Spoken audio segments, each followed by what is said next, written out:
Queridos amigos, bom dia. Que as bênçãos de Jesus, o nosso mestre, amigo, sempre presente em nossas vidas, nos envolva, nos abençoe e nos inspire, agora e em todos os instantes das nossas existências. Hoje nós vamos iniciar as nossas reflexões lembrando uma situação que nos dias de hoje está sempre presente, está bem presente nas nossas vidas, nos nossos cotidianos. É o pessimismo que muitas vezes toma conta de todos nós, pelas mais diferentes razões, por situações que muitas vezes nós damos excesso de valor, valorizamos informações que não nos conduzem a nada, valorizamos ideias que não nos conduzem a nada e nos esquecemos de que a vida é algo que nos conduz ou nos pede ou nos orienta, sugere otimismo. Então nós nos lembramos de uma mensagem. A mensagem é intitulada Otimismo é Força Criadora. Ali nós encontramos uma descrição do professor, doutor Martin Seligman. Martin Seligman é um psicólogo americano, professor da Universidade da Pensilvânia, ex-presidente da Associação Americana de Psicologia e na atividade da psicologia positiva. Teve uma reportagem, essa reportagem foi publicada, o livro foi publicado, e nessa reportagem nós tiramos alguns tópicos que ele comenta. O título da reportagem é Psicólogos começam a entender o que faz o homem feliz. E ali nós vamos encontrar categoricamente algumas afirmações. Uma atividade otimista é fundamental para a felicidade. Quando nós pensamos otimismo, felicidade, tem tudo a ver. Afinal de contas, não é aquele otimismo sem razão, sem base, não é aquela pessoa sempre de bem com a vida, como se o mal, como se coisas negativas não pudessem acontecer. Não é isso. Mas são aquelas pessoas que escolhemos, entre uma e outra situação, vivenciarmos a mais otimista. Pessoas otimistas tendem a minimizar as causas dos seus problemas. Muitas vezes nós falamos exageradamente dos nossos problemas e justificamos. Essa situação ela é encontrada lá na questão número 919 e 919A e comentários seguintes no Livro dos Espíritos. Nós sempre justificamos as nossas condutas. Para a situação que nós encontramos no nosso semelhante, muitas vezes nós temos uma observação. Para as nossas atitudes semelhantes ou iguais aos dos nossos semelhantes, nós sempre temos uma justificativa. Pessimistas culpam a si mesmos por tudo o que dá de errado. O mundo está dessa forma, ou assim, ou as coisas estão acontecendo, e aí então nós nos culpamos. E o ideal é não alimentar tristezas e desencantos. Recomenda, no final, o que vem de encontro aos ensinamentos dos benfeitores espirituais e que está contido na lei divina. Façamos o nosso melhor e deixemos-nos conduzir por Deus ou pela lei divina. Quando nós vimos essa reportagem, demos uma examinada no livro, nós verificamos que este é um tema que nos interessa nos dias de hoje. E aí nós fomos buscar algumas matérias que nos chamam a atenção e nos despertam para o otimismo. Uma das matérias que nós encontramos é o mundo que nos acolhe. Muitas vezes nós falamos, vivemos num mundo de provas e de expiações, onde aqui ainda prevalece o mal. E aí pensamos sempre desta maneira, o que é uma realidade. Mas o mundo que nos acolhe, nas condições em que está, ainda de provas, de expiações, tem tantas maravilhas que nós poucas vezes paramos para pensar. Nós poucas vezes paramos para analisar. Existe um documentário, possivelmente muitos ou todos já conhecem esse documentário. É um documentário, no documentário completo dá mais ou menos umas 3 horas, mas na forma resumida ou encurtada, como dizem os nossos amigos, 1h30, 1h45 dá para ter uma bela de uma noção. Mas, na forma completa, nós vamos encontrar uma análise de observações, as observações que são realizadas do espaço, da estratosfera, em relação ao mundo, e em situações na superfície. Muitas vezes nós vemos informações que vêm de um satélite. Um satélite nos informa o que está acontecendo em determinada situação, ou determinada região. Um satélite nos informa, nos dá uma ideia do número de focos de incêndios em determinada região. Um satélite nos dá uma ideia de como está determinada área do planeta. Esse documentário ele foi feito com a análise de pelo menos 10 satélites na estratosfera, se comunicando simultaneamente. E ele nos dá uma ideia da maravilha e da harmonia que é o nosso planeta. Nós temos tanta coisa funcionando perfeitamente que muitas vezes nós nos focamos em algumas situações negativas, mas ao mesmo tempo estão acontecendo outras situações para corrigir aquelas anomalias, aquelas desordens de ordem natural. Então, quando nós verificamos, o nome do documentário é A Terra Vista do Espaço. Quem puder e desejar, assista, vale a pena, eu acho que vale a pena. E ali nós concluímos algumas coisas, ou pelo menos temos algumas informações. A vida humana, ela passa por várias etapas. Cada etapa serve de alicerce para a etapa seguinte, para que progridamos sempre. Isso vem de encontro ao ensinamento dos benfeitores espirituais, dos objetivos da encarnação, quando nós utilizamos numa existência aprendizados, conhecimentos para colocarmos à prova na existência seguinte, nas situações seguintes, vivermos as realizações seguintes. Nos dá uma ideia da noite, nos convida à reflexão da noite. A noite nos convida ao repouso, é verdade, mas o repouso enseja a reflexão para um novo dia, uma nova oportunidade. Voltamos à reencarnação.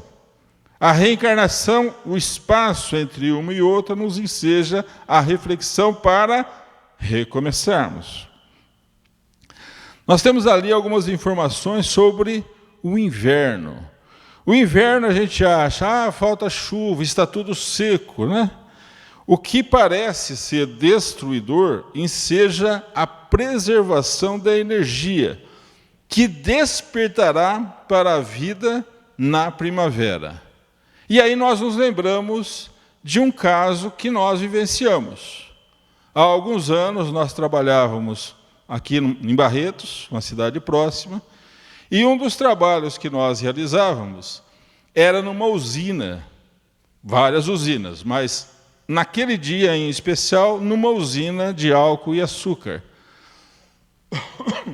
Então, nós comentamos com o pessoal da agronomia, o setor de agronomia da usina. Escuta, está tudo meio seco aqui. E ele nos chamou a atenção para o seguinte: As plantas não morrem. As plantas não secam, as plantas não acabam. Elas hibernam no inverno. Hibernam para depois voltarem à tona, voltarem à atividade. E, mais recentemente, num curso de que participamos, nós descobrimos como é que é isso, que alguém nos chamou a atenção. Imaginemos uma árvore. Quando o inverno chega, as folhas começam a cair, a árvore começa a secar. E a gente fala, a planta está morrendo. Não, ela não está morrendo. Por que a planta começa a secar? Exatamente. Todo mundo respondendo ao mesmo tempo, de máscara ainda, fica bem bacana. Por quê? Porque quando a planta percebe que chegou o inverno, a seiva que alimenta a vida na planta, ela vai toda para a raiz e fica ali, quietinha. Então as folhas começam a cair, os galhos começam a ficar ressecados. Quando desperta a chuva, a primavera, aquela seiva volta para os galhos periféricos da árvore, da planta. E isso enseja a renovação da vida. Quando nós pensamos nessa harmonia, ficamos imaginando, não há por que imaginar que um dia vai dar errado. Não, tudo caminha para a perfeição. Tudo na natureza caminha para a perfeição. Allan Kardec, vamos agora.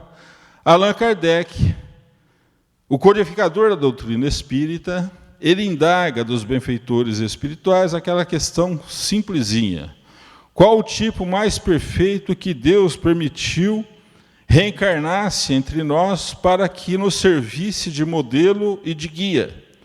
Algumas traduções, qual o tipo perfeito que Deus ofereceu ao homem? E a resposta é simples, Jesus. Ou, em algumas traduções, vede Jesus. Quando nós pensamos em Jesus, nós imaginamos o Evangelho. Nós imaginamos um ensinamento sem igual para a humanidade, para todos nós. Mas, quando nós vamos analisar a grandiosidade ou a grandeza de Jesus, nós vamos lá no livro A Caminho da Luz. Emmanuel, através da psicografia do nosso querido Chico Xavier, disse o seguinte: Jesus era um dos membros da comunidade de espíritos puros que dirigem os fenômenos do sistema solar. Quantos sóis existem conhecidos? Bom, conhecidos eu não sei, mas na nossa galáxia. Quantas galáxias existem? Cada sol, um membro de espíritos ou uma comunidade de espíritos puros. No caso do sistema solar, desde que as primeiras moléculas começaram a se aglutinar, ou começaram a se formar, resultante da transformação da energia, Jesus já estava lá. Já estava realizando as suas tarefas, o seu desiderato. Então, este ser grandioso nos trouxe a sua mensagem, que é uma mensagem otimista. Vamos dar uma olhada. O que nós sabemos resumidamente de Jesus? Na mensagem de Jesus. Ele nasceu num ambiente tumultuado, dominado por um império estrangeiro. Isso é uma realidade na época. Passou a infância e a juventude exemplificando em uma conduta irrepreensível. Pouco sabemos da infância ou da vida de Jesus fora aquele período de mais ou menos 3 anos. Nós, na doutrina espírita, conhecemos várias narrativas de espíritos que nos trouxeram informações, mas os historiadores pouco falam. Um ou outro toca no assunto, ainda de forma bem superficial. Nós vamos encontrar essas narrativas em Humberto de Campos, mais precisamente no livro Boa Nova, e em outras narrativas que falam sobre a vida de Jesus, mais especificamente da infância de Jesus. No momento aprazado, ele convida alguns amigos, alguns espíritos, que seriam os discípulos, os apóstolos. Coloca ali uma mensagem, expõe a sua mensagem e faz com que estes amigos, estes discípulos, pessoas simples, espalhem aquela mensagem. Você lembra aquele dia que nós fomos lá na chácara que deu? Continua, tá? Então, é pouco exercício e muita... Então, ele reuniu esses amigos para que eles transmitissem a sua mensagem, que é uma mensagem otimista. Ele, em razão disso, começou a reunir as multidões nos seus memoráveis discursos. Ele ensinou aqueles que eram considerados os detentores do conhecimento da lei que eles conheciam na época. Tudo consumado, tudo realizado, ele foi crucificado, e depois da crucificação ele volta, se apresenta aos amigos para confirmar que a vida continua, que a vida depois da vida é uma realidade. Então, onde podemos encaixar qualquer resquício de pessimismo ali, naquele exemplo, naquela vida, no maior exemplo, ou no ser mais perfeito que Deus permitiu que estivesse entre nós. Tudo leva ao aperfeiçoamento, à harmonia, a realizações positivas. O que foi que Jesus nos disse? Se me amais, guardai os meus mandamentos, e eu rogarei ao Pai que vos mande um outro Consolador, que vos fará lembrar tudo aquilo que vos tenho dito, vos dirá coisa nova e ficará eternamente convosco. Isso está em João, capítulo 14, versículos 15 a 17 e 26. E no momento aprazado, esse Consolador, prometido por Jesus, chega e nos desperta para novas possibilidades. Novas possibilidades que nós temos, o conhecimento, só que na prática, muitas vezes, ainda nos deixamos abalar pelos pensamentos negativos. Não temos razão para isso. Por quê? Porque nós, espíritas, conhecemos os ensinamentos do Mestre. Conhecemos as instruções dos benfeitores espirituais. Conhecemos as realizações ou o resultado da lei divina em todos nós. Os fundamentos da doutrina espírita apresentados por Allan Kardec e os mensageiros divinos, a existência de Deus, a imortalidade da alma, a pluralidade das existências, a pluralidade dos mundos habitados, porque nós vivenciamos as nossas experiências aqui, neste momento, neste mundo. Um dia, quando nós aprendermos tudo e realizarmos tudo o que pudermos realizar neste planeta, passaremos para outras esferas mais elevadas, novas lições, novos aprendizados, novas práticas. E o planeta também está evoluindo, também está progredindo. A par de todos esses 4 fundamentos que nós falamos, nós temos a comunicabilidade dos espíritos, que sempre estiveram ao lado das criaturas, desde os primórdios a que temos notícia. Quando nós pensamos dessa maneira, nós começamos a imaginar, não há razão para não termos otimismo. Não há razão para não realizarmos em nós a força negativa ou a força a força criadora que resulta da vivência do otimismo. Mas nós vamos encontrar algo parecido no livro Convites da Vida. Convites da Vida é um livro que foi psicografado por Divaldo Pereira Franco, o espírito Joana de Ângeles, e lá no capítulo 33, nós vamos encontrar o item Convite ao Otimismo. Ali nós vamos encontrar algumas observações que nos convidam à reflexão. Sombras não se modificam com sombras. Quando nós verificamos um problema, não adianta ficar batendo no problema. O problema vai passar por si só. A cada dia a sua própria preocupação, vai passar. Isso já aconteceu, não tem o que fazer. Sombras não modificam sombras. O pessimismo provoca doenças graves, porque se sofre por antecipação. Se sofre por antecipação, por coisas que possivelmente não aconteçam, e mais que isso, esse sofrimento, aqui os estudiosos nos dias de hoje nos dão, é uma vertente do medo, né? O medo por antecipação, que é a ansiedade. A ansiedade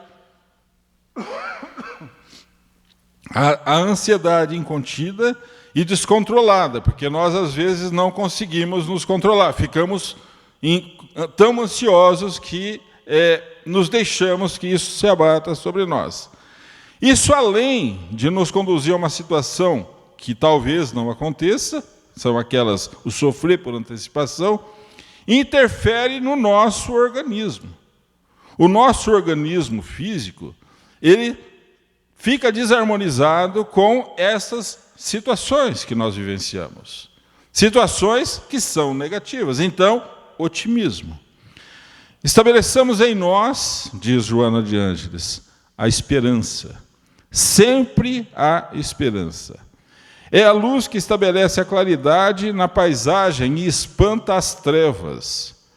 E aí vem. Com o otimismo, nós temos estímulo para o trabalho, vigor para a luta, saúde para a doença das paisagens espirituais e luz para a escuridão que se demora em nós e ao nosso redor. Porque quando nós nos deixamos abater pelo pensamento negativo, não é somente em nós que se estabelece aquelas vibrações negativas, é também à nossa volta, onde nós irradiamos. Irradiamos as nossas ideias e, mais que isso, irradiamos a nossa verbalização, o nosso falar. Voltando agora um pouquinho aos estudos do professor Dr. Martin Seligman, a quem nós nos referimos lá no início. Existe entre os psicólogos, eu não sou da área, mas quem for vai lembrar ou não, existe um manual de diagnóstico para saber o grau em que o paciente ou o possível paciente está. Então, ali é o manual de diagnósticos e estatísticas das desordens mentais. Ali nós vamos encontrar, quem é do ramo, quem trabalha, quem estuda, vai encontrar várias possíveis situações em que o paciente se encaixa. E possíveis situações, tratamento, prognóstico, para que a recuperação se realize. O Dr. Martin Seligman, junto com o professor Christopher Peterson, o Christopher Peterson, ele é um professor da Universidade de Michigan. Ele utilizou esse manual e ele buscou ali algumas situações que podem e que certamente ajudam os pacientes que muitas vezes se encontram tomados pelos pensamentos negativos. E ele transforma esse pensamento negativo em pensamentos positivos. Então, eles extraíram dali uma lista de virtudes. Quem é do ramo vai lembrar. Entre a lista que eles programaram, existem algumas que nos chamam a atenção. Basicamente, 6. Primeiro, a sabedoria, a coragem, a humanidade, a justiça, a temperança e a transcendência. À luz dos ensinamentos que os benfeitores espirituais nos passam, nós vamos lembrar a sabedoria ensinada por Jesus, na instrução que o Espírito Verdade nos transmite. Amai-vos e instruí-vos. Não basta ter o conhecimento, nós precisamos colocar em prática este conhecimento. Precisamos colocar em prática aquilo que nós aprendemos, para espargirmos boas realizações. A coragem é a força espiritual e a confiança que nós incorporamos, construímos em nós. Àqueles que estamos aprendendo com a doutrina espírita, orientamos sempre conhecer, estudar e colocar em prática os fundamentos da doutrina espírita a que nós nos referimos. A humanidade, benevolência para com todos, indulgência para com as fraquezas alheias. A justiça, fazermos ao próximo aquilo que nós gostaríamos que se nos fosse feito. Temperança, equilíbrio das próprias vontades. Nós temos limitações. Não busquemos além das nossas possibilidades. Usamos da temperança.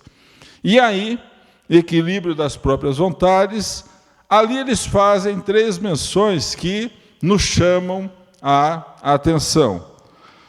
O perdão, a humildade e a prudência. Sempre. Recomendações para o equilíbrio. E a transcendência. O sublime, o divino, o elevado e o nobre. Não há, para o Martin Seligman e o Christopher Peterson, nenhuma hierarquia nessas virtudes que eles estudaram e recomendam aos estudiosos. Para encerrarmos, nós vamos lembrar de uma ocorrência, de uma obra que todos, ou possivelmente muitos, conhecem ou já ouviram falar. Nós encontramos lá num americano o H. Jackson Brown Jr. Quem lembra dele? Nós já falamos aqui sobre ele. H. Jackson Brown Jr., ele é um empresário, não sei se está em atividade ainda, acho que sim. Ele é um empresário americano no ramo da comunicação, da edição de livros, e ele tem um filho. Seu filho chama Adam. O Adam passou passou no vestibular. Lá ele foi admitido numa das universidades, numa cidade um pouco mais distante. Então, o H. Jackson Brown Jr., para ajudar o filho na condução das próprias realizações, ele elaborou algumas ideias. Algumas ideias que, primeiramente, ele foi anotando, rascunhando, depois ele datilografou, para a gente ter uma ideia de quando que isso ele datilografou, e depois ele colocou em ordem num calhamaço de papel, bem embrulhado, bem embalado, debaixo do carro ou da caminhonete, onde ele ia levar o filho até a cidade, onde ele realizaria o filho iniciaria os estudos. E ali, durante a viagem, conversaram, ajudaram o Adam a se estabelecer, e antes que eles saíssem, ele foi lá debaixo do banco, pegou aquele calhamaço de papel datilografado e entregou para o filho. E disse: olha, leia com calma. Leia com calma, não posso fazer muito por você, você está aqui, eu estou lá, continuarei em preces por você, continuarei rezando por você, mas é você que tem que conduzir o seu destino, as suas ações. Então, aí estão algumas instruções. Se possível, siga-as. Se possível também, pratique em todos os atos. E ali nós vamos encontrar algumas instruções. São 500 instruções, tá? Uma delas, existem várias, não sei qual que é, não é a primeira, não é a última, mas lá no meio tem várias instruções. Uma delas, elogie pelo menos 3 pessoas por dia. Todo dia, elogiar alguém. Quando nós elogiamos alguém, por que é? Nós estamos verificando algo negativo? Não. Nós estamos vendo algo de positivo, otimismo. Então, que o otimismo nos leve a expressar o elogio à pessoa que conosco convive. Nunca desista de ninguém. Milagres acontecem todos os dias. Parei com você. Quem já ouviu falar isso? Desisti de você. Quem já falou isso? Só eu. Tá. Ah, bom, ufa. Então, não sei mais o que fazer com você. Não. Sempre tem um caminho. Nunca desista de ninguém. Milagres acontecem. Esses dias, conversando com a minha irmã, nos lembramos de uma pessoa querida que já está bem idosa e agora, para completar, já está com um problema de saúde muito grave e, para completar, acabou caindo e machucou o fêmur. Machucou o fêmur aqui. Então, ouvimos o seguinte: mas será que não está na hora de Deus chamá-la de volta? E aí nos lembramos do H. Jackson Brown Jr. Falou assim: 1 minuto na vida pode realizar muitas maravilhas. 1 minuto a mais aqui nos convida à reflexão. Milagres acontecem todos os dias. Jamais prive uma pessoa de esperança. Pode ser que ela só tenha isso. Assuma consigo mesmo o compromisso de estar constantemente melhorando. Aí um ensinamento que nós encontramos também em André Luiz: jamais corte o que pode ser desatado. Quem já foi no supermercado e comprou aquelas sacolinhas que a gente recebe? E os neuróticos, quem é neurótico vai saber do que eu estou falando, porque eu faço isso. Quando vai no supermercado, dá aquele nó para aqueles produtos não saírem. E quando chega em casa, lembra que vai precisar da sacolinha para guardar não sei o quê. Quando a gente corta, a sacolinha serve para alguma coisa? Então, desate. Os problemas também são assim. Eles existem para nos fazer exercitar o desatar. Então, jamais corte o que pode ser desatado. Este é um pensamento também que nós encontramos em André Luiz. E o último, tem vários: não use o seu tempo e as suas palavras com descuido. Nenhuma das duas coisas pode ser recuperada. Olha só. O mal não deve ou não merece comentário algum. Isso é o que nós aprendemos. Estamos tentando colocar em prática. H. Jackson Brown Jr. ele escreveu 500 instruções para o filho. O filho leu, telefonou depois para ele e falou: estou maravilhado com isso. E H. Jackson Brown Jr., dessas instruções para o filho, lançou um livro, Pequeno Manual de Instruções para a Vida. São as 500 primeiras. Depois ele lançou o Pequeno Manual de Instruções para a Vida, volume 2 e volume 3. São 1.500 instruções para a vida. Não são coisas diferentes do que nós aprendemos no nosso dia a dia. Não são coisas extraordinárias, são coisas simples do nosso dia a dia. E que nós, muitas vezes, deixamos passar por descuido. Tenhamos isso em mente, que o otimismo se estabeleça em todos nós. Muita paz a todos.